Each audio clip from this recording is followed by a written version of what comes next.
Welcome to Pratap classes. दोस्तों, Pratap classes के YouTube channel पर आपका स्वागत है। आज है 21 नवंबर 2025 और 21 नवंबर 2025 के जितने भी इंडिया और वर्ल्ड के जो करंट अफेयर्स के क्वेश्चन बनते हैं, आज उनका अपने डिस्कशन करेंगे। पूरा वीडियो ध्यान से देखना और लास्ट में आपसे क्वेश्चन पूछूंगा जिनके जवाब आपको कमेंट बॉक्स में देना होगा। आज अपने पढ़ेंगे इंदिरा गांधी शांति निरस्त्रीकरण और विकास पुरस्कार 2024, भारत का पहला टेस्ला सेंटर कहां खोला जा चुका है और पृथ्वी शिखर सम्मेलन 2025-26 का आयोजन हैदराबाद के अंदर किया जा रहा है। इनकी आज हम चर्चा करेंगे पूरे लेटेस्ट न्यूज़ के साथ में। डेली आपको सुबह ये 7:30 पर ये करंट अफेयर्स की क्लास आपको मिलती है। और जो भी साथी bank, UPSC, SSC, RS, railway, Delhi police, SI exam, first grade, URO, RAS, कोई भी एग्जाम हो, सभी के लिए क्लास आपके लिए रामबाण है साबित है, क्योंकि डेली आपको पूरे फैक्ट के साथ ये करंट अफेयर्स की क्लास प्रोवाइड रहती है। तो करते हैं स्टार्ट आज की क्लास। सभी साथी एक बार करेंगे सेशन को लाइक शेयर। सभी साथियों को प्यार भरा नमस्कार, गुड मॉर्निंग। सबसे पहले हम करेंगे कल के क्वेश्चनों को रिवाइज। कल हमने पढ़ा COP 30 में जारी जलवायु परिवर्तन प्रदर्शन सूचकांक 2026 के अंदर भारत कौन से स्थान पे आ गया? 23वें स्थान पे। किस देश को हॉर्नबिल फेस्टिवल 2025 के लिए कंट्री पार्टनर घोषित किया? यूनाइटेड किंगडम को। अंतर्राष्ट्रीय गीता महोत्सव 2025 के लिए किसे साझेदार देश और साझेदार राज्य बना? तो इंग्लैंड और मध्य प्रदेश। अनुभवी कला निर्देशक ठोठा थरानी को फ्रांसीसी नागरिक पुरस्कार से सम्मानित किया? तो सेवेलियर डेला एड्रे डेस आर्ट्रेस एट डेस लेट्रेस। 2025 में टीवीएस मोटर कंपनी के चेयरमैन अमेरिट्स वेणु श्रीनिवासन को गुणवत्ता प्रबंधन में उत्कृष्ट नेतृत्व के लिए CII क्वालिटी रत्न पुरस्कार 2025 दिया गया। केंद्र सरकार द्वारा शुरू किया युवा AI फॉर ऑल कार्यक्रम का उद्देश्य युवा पीढ़ी को AI के बारे में जागरूक करना और इसे सुलभ बनाना। कोडेक्स एलिमेंटेरियस कमीशन के 48वें सत्र में किस देश को एशिया क्षेत्र के लिए कोडेक्स एग्जीक्यूटिव कमेटी में सर्वसम्मति से पुनः चुना गया? अपने देश भारत को। और भारत ने पहली बार अमेरिका से तरलीकृत पेट्रोलियम गैस आयात करने के लिए किस वर्ष से लागू होने वाला एक संतरित ऊर्जा समझौता किया? 2026 से। तो ये थे कल के क्वेश्चनों का रिवाइज हमने कर लिया है। ये अपनी राष्ट्रीय अंतर्राष्ट्रीय वार्षिक करंट अफेयर्स की टेस्ट सीरीज है 2026 की। इसमें आपको डेली क्लास का टेस्ट भी मिल गया और डेली क्लास की PDF भी आपको मिल चुकी है। डेली वीकली टेस्ट मिलता है, मंथली टेस्ट मिलता है, मंथली PDF मिलती है और 2025 का पूरे साल का उपलब्ध भी इसके अंदर रहेगा। अब 2025 का भी पूरा मिलेगा और 2026 का भी पूरा आपको इसके अंदर करंट मिलेगा। तो प्रताप क्लासेस का एप्लीकेशन ये डाउनलोड करके आप ये टेस्ट सीरीज जरूर आप ज्वाइन कर लेना और करंट अफेयर्स का आप अभ्यास अच्छे तरीके से कर सकते हैं। करते हैं स्टार्ट आज की क्लास। पहला क्वेश्चन आपके सामने और जितने भी विद्यार्थी भाई लाइव जुड़ चुके हैं एक बार सेशन को लाइक शेयर कर दें, क्योंकि बहुत से साथी मैंने देखे हैं, कल मैंने देखा था लाइव क्लास चल रही थी और उसके अंदर लगभग विद्यार्थी लाइव जुड़े हुए थे, लेकिन लाइक इतने कम पूछो मत। अब आप खुद देख सकते हो कि कितने विद्यार्थी लाइव जुड़े हुए हैं और लाइक। इसलिए वीडियो को भाई लाइक और शेयर किया करो, क्योंकि छोटी सी क्लास और अच्छा कंटेंट मैं आपको उपलब्ध करवा रहा हूँ। पहला प्रश्न आपके सामने, इंदिरा गांधी शांति निरस्त्रीकरण और विकास पुरस्कार 2024 किसे प्रदान किया गया है? अब आप सब जानते हो कि 20 नवंबर को अपने इंदिरा गांधी की, भारत की जो पहली प्रधानमंत्री महिला थी इंदिरा गांधी, उनको 20 नवंबर की उनकी जयंती बनाई गई अभी हाल ही में। तो उन्हीं के नाम पे इस पुरस्कार की शुरुआत होती है। तो इंदिरा गांधी शांति निरस्त्रीकरण और विकास पुरस्कार 2024। अब ये है 2024 का, लेकिन दिया कब गया? अब 2025 का। ठीक है, तो ये दिया गया है मिशेल बैचलेट को। ऑप्शन नंबर बी, ये जो मिशेल बैचलेट है ये अपनी चिल्ली की पहली महिला और एकमात्र राष्ट्रपति है। ये देखो आपके सामने तस्वीर के अंदर, ठीक है, इनको दिया गया है। मिशेल बैचलेट चिल्ली की पहली और एकमात्र महिला राष्ट्रपति है। वह संयुक्त राष्ट्र की पूर्व मानवाधिकार उच्चायुक्त भी रह चुकी है। उन्हें इंदिरा गांधी शांति निरस्त्रीकरण और विकास पुरस्कार 2024 से सम्मानित किया गया है, क्योंकि जब जब इंदिरा गांधी भारत की जब पहली महिला प्रधानमंत्री रही तो उसी के अवसर पर दिल्ली की पहली और एकमात्र महिला राष्ट्रपति है मिशेल बैचलेट, इनको अब की बार ये अवार्ड मिला है। इसके अलावा आपको मैं बता देता हूँ 20 नवंबर 2025 को नई दिल्ली में ये पुरस्कार दिया गया।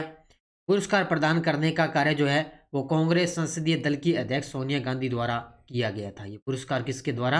संसदीय दल की जो अध्यक्ष है सोनिया गांधी, उनके द्वारा। प्रमुख पद देखो, चिली की राष्ट्रपति 2006 से 10 के बीच में, और उसके बाद 2014 से 18 के बीच। और इसके अलावा यूएनए मानवाधिकार उच्चायुक्त और यूएनओ विमेन की पहली निदेशक है रह चुकी, इसलिए इनको इंदिरा गांधी निरस्त्रीकरण और विकास पुरस्कार 2024 दिया गया। पहले रामोजी उत्कृष्टता पुरस्कार 2025 में ग्रामीण विकास में उत्कृष्टता पुरस्कार किसे मिला है, ये देखो आपके सामने तस्वीर में। और जब ये पुरस्कार दिए गए थे उस समय अपने उपराष्ट्रपति सीपी राधाकृष्णन यहाँ पे मौजूद थे, क्योंकि इसका जो आयोजन है वो हैदराबाद के अंदर किया गया था। तो पहले रामोजी उत्कृष्टता पुरस्कार 2025 में ग्रामीण विकास में उत्कृष्टता पुरस्कार मिला है अमला अशोक रुइया को। उत्तर होगा इसका ऑप्शन नंबर बी, अमला अशोक रुइया को ये पुरस्कार है दिया जा चुका है। ठीक है, तो ये अपने मुख्य अतिथि रहते सीपी राधाकृष्णन उपराष्ट्रपति। तो मुख्य अतिथि भारत के उपराष्ट्रपति श्री सीपी राधाकृष्णन ने रामोजी उत्कृष्टता पुरस्कार 2025 के उद्घाटन समारोह के अंदर भाग लिया। यह समारोह हैदराबाद रामोजी फिल्म सिटी के अंदर आयोजित किया गया। अब नाम से ही पता चल रहा है भी रामोजी फिल्म सिटी है तो रामोजी पुरस्कार। यह कार्यक्रम पहला रामोजी उत्कृष्टता पुरस्कार 2025 दिया, अब की बार पहली बार ये दिया गया है। तो इसके अंदर जल माता के नाम से प्रसिद्ध अमला अशोक रुइया को ग्रामीण विकास में उत्कृष्टता पुरस्कार से सम्मानित किया गया। तो जल माता के नाम से ये प्रसिद्ध हैं अमला अशोक रुइया, इनको ग्रामीण विकास उत्कृष्टता में रामोजी पुरस्कार दिया जा चुका है। तो याद रखना अच्छे तरीके से इसको, किसके द्वारा, उपराष्ट्रपति श्री पी राधाकृष्णन जी यहाँ पे मौजूद थे। अगला देखो, laser based drone defence system किस संस्था द्वारा विकसित किया गया है, ये आजकल बड़े प्रश्न आ रहे हैं इस प्रकार के। Laser based drone defence system है, ये किस संस्था द्वारा तैयार किया गया, तो ये तैयार किया गया डीआरडीओ के द्वारा। इसके द्वारा ऑप्शन नंबर सी, डीआरडीओ के द्वारा।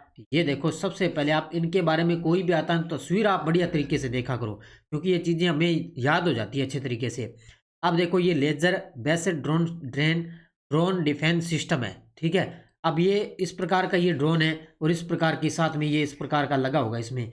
तो ये क्या काम करेगा, इसमें सेंसर वगैरह लगे होते हैं। तो ये क्या काम करेगा, जो सिस्टम है ना, ये दुश्मन ड्रोन को 2 किलोमीटर की दूरी से ही उसको नष्ट कर देगा। इसको पता लग जाएगा अभी 2 किलोमीटर की दूरी के अंदर है दुश्मन आ चुका है, तो ये क्या करेगा, उसको नष्ट कर देगा। ठीक है, इसके अंदर 10 किलोवाट की एक लेजर बीम लगी होती है, उससे पता लगता है। ठीक है, तो नई तकनीक, भारतीय सेना और वायुसेना ने 16 indigenous laser based drone defence system शामिल किए जाएंगे। अब देखो, ये शामिल कहाँ पे किए जाएंगे, भारतीय सेना और वायुसेना इनको शामिल करेगी।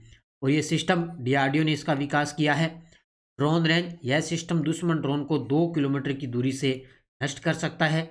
इसमें 10 किलोवाट की लेजर बीम है और प्रभाव लेजर है वो ड्रोन के सेंसर को डैमेज कर सकता है। ये सेंसर वगैरह लगे होते हैं, इनसे पता लगता है। ठीक है, तो ये भारतीय सेना और वायुसेना में 16 indigenous laser based drone defence system शामिल किए जाएंगे। किसके द्वारा विकसित किया गया, डीआरडीओ के द्वारा। नीतीश कुमार ने 20 नवंबर 2025 को कितनवीं बार बिहार के मुख्यमंत्री पद की शपथ ली है। क्या गजब का प्रश्न है, क्या इतिहास रचा है बिहार के सीएम ने नीतीश कुमार। और आपने अच्छे तरीके से इनके बारे में पढ़ा होगा, क्योंकि हाल ही में बिहार के अंदर चुनाव हुए हैं। 6 से लेकर 11 नवंबर के बीच में बिहार में चुनाव हुए 2 चरणों के अंदर। उसमें क्या है, नीतीश कुमार है वो बिहार के अब की बार 10वीं बार सीएम पद की शपथ भी ले ली है। कल इन्होंने 20 नवंबर को शपथ ली थी, 10वीं बार शपथ ली है। तो नीतीश कुमार जनता दल यूनाइटेड के प्रमुख 20 नवंबर 2025 को बिहार के मुख्यमंत्री पद की 10वीं बार शपथ ले ली है। ये यूनाइटेड नहीं भी एनडीए है, तो ये सही है। ठीक है, तो इन्होंने 20 नवंबर 2025 को बिहार के 10वीं बार मुख्यमंत्री पद की शपथ ली है।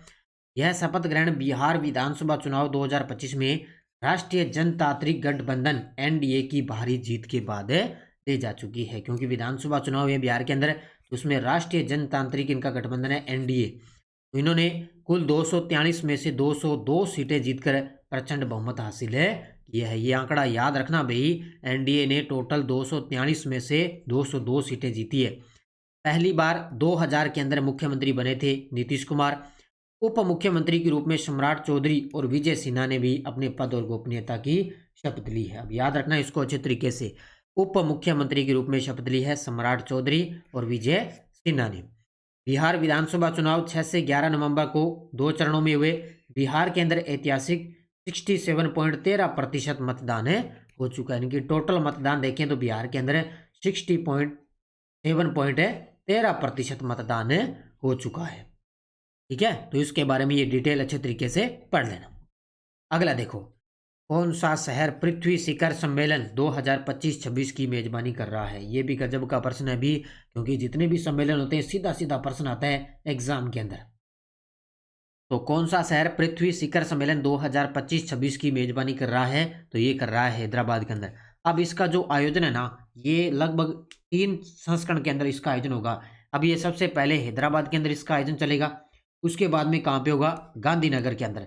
अगले महीने दिसंबर के अंदर गांधीनगर में होगा, और आगे 2026 के अंदर इसका नई दिल्ली के अंदर आयोजन किया जाएगा। अलग अलग मेजबान शहर इसके रहेंगे। तो पृथ्वी शिखर सम्मेलन 2025-26 की मेजबानी कौन कर रहा है? हैदराबाद।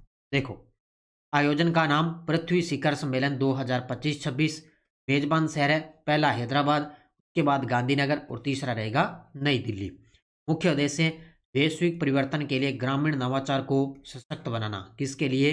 वैश्विक परिवर्तन के लिए ग्रामीण नवाचार को सशक्त बनाना। इसमें आयोजक रहेगा नाबार्ड। सबसे पहला पॉइंट ये याद रखना, आयोजक नाबार्ड, और एक है AIAMAI द्वारा संयुक्त रूप से इसका आयोजन किया जाएगा। ठीक है, पहला संस्करण नवंबर 2025 से फरवरी 2025 तक आयोजित रहेगा। अब नवंबर में स्टार्ट हो गया और फरवरी तक ये चलेगा। ठीक है, मुख्य विषय अगली पीढ़ी के एग्रीटेक, जलवायु तकनीक और हरित नवाचार, ये इसका मुख्य विषय है कि अगली पीढ़ी का एग्रीटेक किस प्रकार, जलवायु तकनीक किस प्रकार और हरित नवाचार के अंदर क्या होना चाहिए, वो इसके अंदर मुख्य विषय है। पृथ्वी शिखर सम्मेलन हैदराबाद के अंदर अभी इसका आयोजन चल रहा है। भारत का पहला टेस्ला सेंटर कहाँ खोला गया है? अब जब जब भारत की पहले की बात आई है तो निश्चित तौर से एग्जाम में प्रश्न आना है। और अब की बार जो नवंबर महीने की PDF तैयार हुई ना, उसके अंदर आपको खेल खिलाड़ी अलग, पुरस्कार अलग, भारत में पहला अलग, आयोजन कार्यक्रम अलग, योजना अलग, सब कुछ अलग मिलेगा PDF के अंदर। अच्छे तरीके से आपका बढ़िया तरीके से अभ्यास होगा उसमें। इसका उत्तर होगा गुरुग्राम ऑर्किड बिजनेस पार्क। कहाँ पे? भारत का पहला टेस्ला सेंटर कहाँ खोला गया है? गुरुग्राम हरियाणा के अंदर। ठीक है, तो उत्तर होगा orchid business park, Gurugram Haryana. तो भारत का पहला टेस्ला सेंटर 26 नवंबर 2025 को गुरुग्राम के ऑर्किड बिजनेस पार्क के अंदर इसको लॉन्च किया जाएगा। तो कब है? 26 नवंबर 2025 को विश्व दुग्ध दिवस मनाया गया, उसी के अवसर पर। भारत में टेस्ला की इलेक्ट्रिक मोबिलिटी यात्रा में एक नया अध्याय शुरू हो रहा है। टेस्ला ने कुछ महीने पहले ही भारतीय बाजार में मॉडल वाई वेरिएंट्स के साथ आधिकारिक प्रवेश भी किया था। जो टेस्ला कंपनी है उसने कुछ महीने पहले ही भारतीय बाजार के अंदर प्रवेश कर लिया। इससे पहले टेस्ला ने मुंबई और नई दिल्ली के एरो सिटी में एक्सपीरियंस सेंटर्स की शुरुआत भी की थी। इसी लॉन्च के साथ जो भारत है वो टेस्ला का 50वां वैश्विक बाजार भी बन जाएगा। जब ये भारत के अंदर पहला टेस्ला सेंटर खुल जाएगा गुरुग्राम हरियाणा में, इसी के साथ जो 50वां ये वैश्विक बाजार भी बन जाएगा। अगला देखो, भारत का पहला जेन जेड थीम वाला डाकघर कहाँ शुरू किया गया? वेरी वेरी इंपॉर्टेंट क्वेश्चन है आपके लिए, गजब का प्रश्न है। इस प्रश्न को स्टार ही लगा लो, पक्का एग्जाम के अंदर टपकेगा। गजब का प्रश्न है ये। भारत का पहला जेन जेड थीम वाला डाकघर कहाँ शुरू किया गया है? IIT दिल्ली के अंदर। गजब का प्रश्न है ये, देखो आपके सामने तस्वीर के अंदर।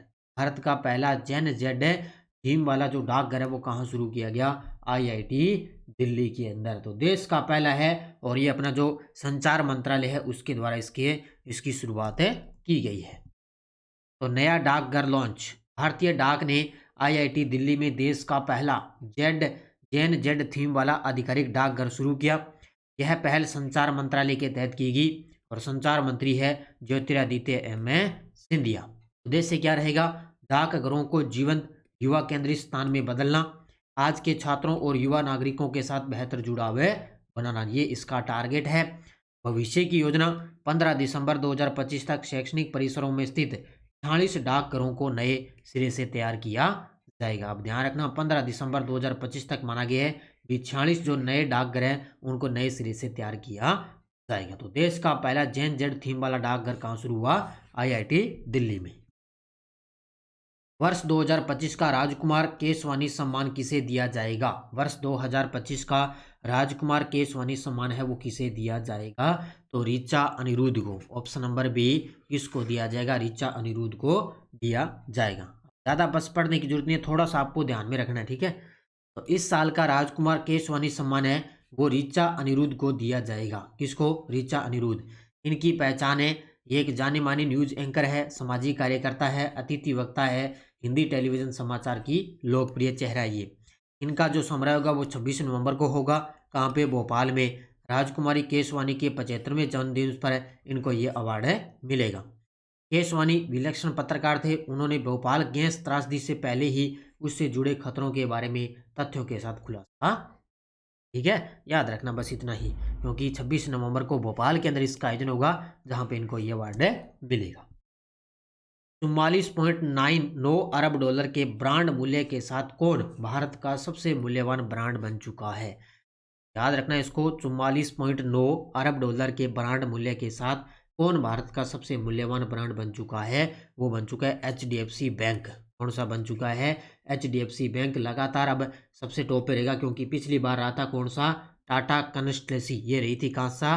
Tata consultancy services. ये 2-3 साल हो गए टॉप पे रही थी, और अब की बार HDFC टॉप पे आ चुकी है। तो सबसे मूल्यवान ब्रांड HDFC बैंक भारत का सबसे मूल्यवान ब्रांड बन चुका है।